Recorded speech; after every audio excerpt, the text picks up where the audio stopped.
Hi అండి, నమస్కారం. నేను మీ వేణుగోపాల్ రెడ్డి ఫ్రమ్ జోష్ ఇన్నోవేషన్స్ ప్రైవేట్ లిమిటెడ్, జోష్ ఇన్స్టిట్యూట్ ఆఫ్ ఫారెన్ లాంగ్వేజెస్, జోష్ ఓవర్సీస్ కన్సల్టెన్సీ మరియు ఎడినైన్ కెరియర్ గైడెన్స్ సంయుక్తంగా మీకు విద్య, ఉపాధి మరియు లేటెస్ట్ టెక్నాలజీకి సంబంధించినటువంటి అనేక అప్డేట్స్ మనం ఇస్తూ ఉన్నాం. ఇందులో భాగంగా మేజర్ గ్లోబల్ ఈవెంట్ అయినటువంటి ప్యారిస్ ఏఐ సమ్మిట్ 2025 10-11 తారీఖుల్లో ఫిబ్రవరిలో ఇది ప్యారిస్లో జరగబోతుంది.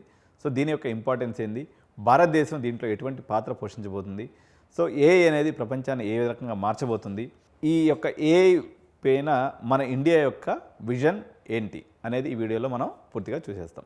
సో ప్యారిస్ ఏఐ సమ్మిట్ అనేది ఈ యొక్క 2 days ఈవెంట్ అండి. టాప్ గ్లోబల్ లీడర్స్ అందరూ కూడా దీనికి అటెండ్ అవుతున్నారు. Policy makers, researchers, AI innovators వీళ్ళందరూ కూడా అక్కడికి వచ్చేసి మనకి ఈ యొక్క డిస్కషన్ అనేది నడుస్తూ ఉంది, ఒక చర్చ అనేది నడుస్తూ ఉందన్నమాట. సో ఈ ఏఐని ఇంక్లూసివ్గా అందరినీ కలుపుకొని ఎథికల్గా ప్రపంచాన్ని అందరికీ మేలు జరిగే రకంగా ఏ రకంగా డెవలప్ చేయాలనేది ఈ ఏఐ సమ్మిట్ యొక్క ప్యారిస్ ఏఐ సమ్మిట్ యొక్క థీమ్ లేదా ఉద్దేశం. మన గర్వకారణమైనటువంటి విషయం ఏంటంటే ఇండియా వచ్చేసి దీనికి కో-చైరింగ్ అంటే మన ఉపాధ్యక్ష పదవిని దీంట్లో మనం అధిరోహించబోతున్నాం. ఈ ప్రెస్టీజియస్ సమ్మిట్లో ఫ్రాన్స్ అనేది మెయిన్ చైర్పర్సన్గా ఉంటుంది. అదేవిధంగా కో-చైర్పర్సన్గా మనకి ఇండియా అనేది అవకాశం రావడం అనేది జరిగిందనమాట.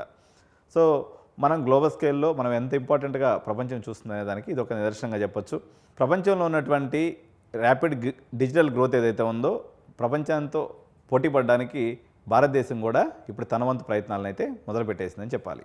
భారతదేశం యొక్క ఏ అంబిషన్స్ ఏమున్నాయని చూసినప్పుడు, సో భారతదేశం మన నిర్మలా సీతారామన్ బడ్జెట్ తీసుకున్నప్పుడు కూడా ఏఐ వైపుకి చాలా ఇన్వెస్ట్మెంట్ని అయితే మనకి మళ్ళించడం జరిగింది. బడ్జెట్లో సరైనటువంటి మనకి అలొకేషన్స్ కూడా జరిగినాయని చెప్పాలి.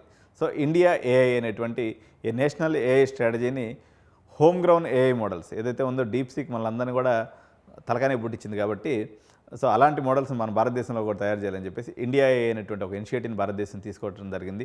భారతదేశం ఇంకొక ఇనిషియేటివ్ ఏం తీసుకుందంటే ఏఐ ఫోకస్డ్ ఇన్స్టిట్యూషన్స్ ఏదైతే ఉన్నాయో దాని మీద ఇన్వెస్ట్ పెట్టాలి అనేటువంటి విషయంలో కూడా నిర్ణయం తీసుకోవడం జరిగింది. ఎందుకంటే అక్కడ రీసెర్చ్ని కానీ ఏఐ ఇన్నోవేషన్ కానీ డెవలప్ చేయాలన్నట్లయితే మనము ఇన్వెస్ట్మెంట్ పెట్టడం అనేది కూడా మేజర్ లాజిక్ అన్నట్టు. అదేవిధంగా భారతదేశం అనేది $300 బిలియన్ ఏదైతే ఉందో డేటా ఇన్ఫ్రాస్ట్రక్చర్ లేకపోతే బిల్డింగ్ లార్జ్ స్కేల్ డేటా సెంటర్స్ని నిర్మించడం మీద మన భారతదేశం అయితే చాలా కమిటెడ్గా ఉంది.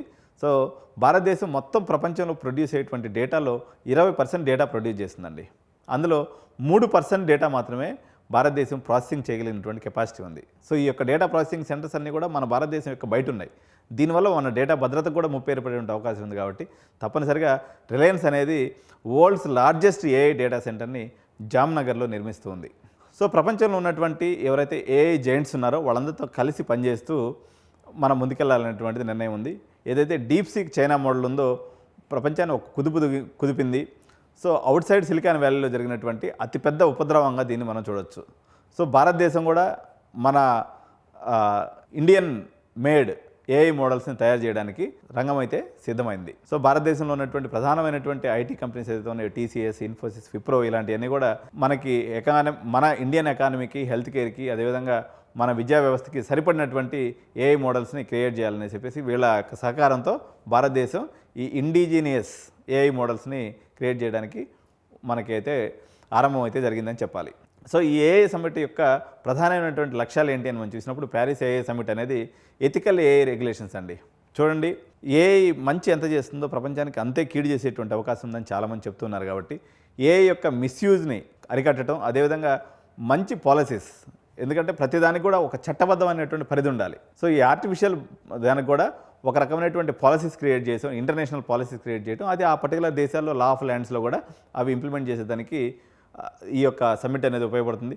అదేవిధంగా ఏదైనా ఒక సమ్మిట్ జరిగినప్పుడు దీనివల్ల ఏమవుతుందంటే గ్లోబల్ కొలాబరేషన్స్ జరుగుతాయి. అంటే ఒక్కొక్క దేశం దగ్గర అంటే దాన్ని ఏమంటారంటే శక్తి ఉంటుంది.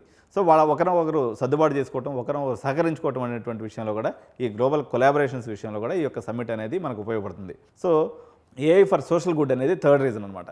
దీని ఎడ్యుకేషన్లో అనుకోండి, హెల్త్ కేర్లో అనుకోండి, ఎన్విరాన్మెంట్ ప్రొటెక్షన్లో ఏఐని ఏ రకంగా వాడాలనేది కూడా దీంట్లో డిస్కస్ జరిగేటువంటి అవకాశం ఉంది. ఇది ఎజెండాగా వాళ్ళు పెట్టుకున్నారు. సో ఇండియా యొక్క ఉద్దేశం అయితే క్లియర్ అండి. మనం ఏం చేయాలనుకుంటున్నామంటే అఫోర్డబుల్, ఇన్క్లూజివ్ అండ్ రెస్పాన్సిబుల్ ఈ 3 యొక్క లక్ష్యాలతో మనము ఏఐ యొక్క మోడల్స్ నిర్మించాలనేది భారత ప్రభుత్వం యొక్క ఆలోచన అనమాట. సో ఇండియా యొక్క ఏఐ జర్నీ అయితే ఇంకా ప్రారంభంలో ఉంది. కాకపోతే ఈ యొక్క మన బడ్జెట్లో కొంత బడ్జెట్ అలొకేషన్ చేయటం, పక్కన చైనా వాళ్ళు కూడా డీప్ సీ కనుకోవడంతో మనకు కూడా ఒక రకంగా కాలిందని చెప్పాలి. ఆ కాలుతుంటే ఆ బడ్జెట్లో కూడా ఆ మార్పులు అనేది చేయడం జరిగింది. ఇది ఎంతో సంతోషకరమైన పరిణామం. కటింగ్ ఎడ్జ్ రీసెర్చ్ జరగాలి, ఇన్ఫ్రాస్ట్రక్చర్ మీద ఇన్వెస్ట్మెంట్ జరగాలి, అదేవిధంగా గ్లోబల్ కొలాబరేషన్స్ ఇవన్నీ కానీ జరిగినట్లయితే ఇండియా కూడా ఏఐ రెవల్యూషన్లో తన వంతు పాత్ర బలంగా పోషించేటువంటి అవకాశం ఉంది. సో మీరు ఎటువంటి పాత్ర మనం ఇండియాగా పోషించాలనే ఆలోచన మీరు చేస్తున్నారో మా యొక్క వ్యూయర్స్గా మీ యొక్క అభిప్రాయాలను కామెంట్స్ రూపంలో తెలియజేయండి. ఈ వీడియోని లైక్ చేయండి, అదేవిధంగా మీ స్నేహితులందరూ కూడా షేర్ చేయండి. మా వీడియోని కానీ మీరు సబ్స్క్రైబ్ చేసినట్లయితే ఇలాంటి మరిన్ని వీడియోస్ మీకు చేరువగాలన్నట్లయితే బెల్ బటన్ కానీ నొక్కినట్లయితే మీకు మరిన్ని ఇటువంటి సిరీస్ ఆఫ్ వీడియోస్ నేను మీకు చేసి మీకు అందించగలను. Thank you so much. జై హింద్.